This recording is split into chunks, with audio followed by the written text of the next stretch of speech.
So the RDEC scheme is the R&D tax credits for larger companies, and it's been changed over the years to now become an above-the-line credit. So when you make a claim, it improves the profitability within your business, but it also gives you the ability to get cash back if you're not tax paying as well.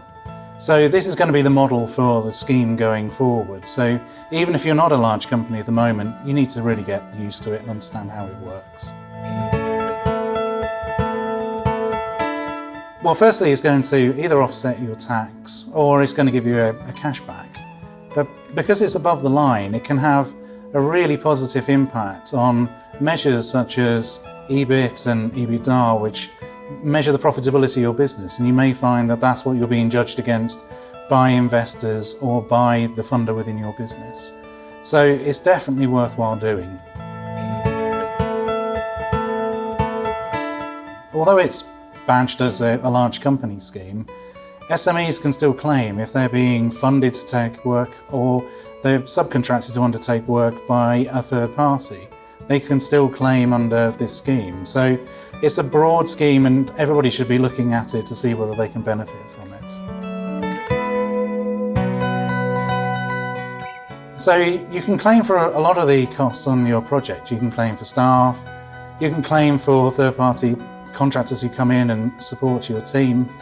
You can claim for consumables, you can claim for prototypes used to try and test and prove whether you're achieving the increasing capabilities within your project. But within the scheme at the moment, there is a restriction over subcontracted work that you can only really claim for universities and effectively non-taxpayers. But that is changing, and this is something that you need to be keeping up to date with, because potentially going forward you might be able to claim for all of your subcontracted work to other parties. Then, as with other R&D schemes, we can claim for software costs and utility costs. So it's a scheme that's changing, and it's definitely one to be talking to Buzzacott and understanding what the future might look like. Well, we'll always partner with you and make sure that you understand what that claim is, because potentially you're having to sign this off, and as it's appearing above the line in the accounts, you may be getting questions from your auditor to understand exactly what's there.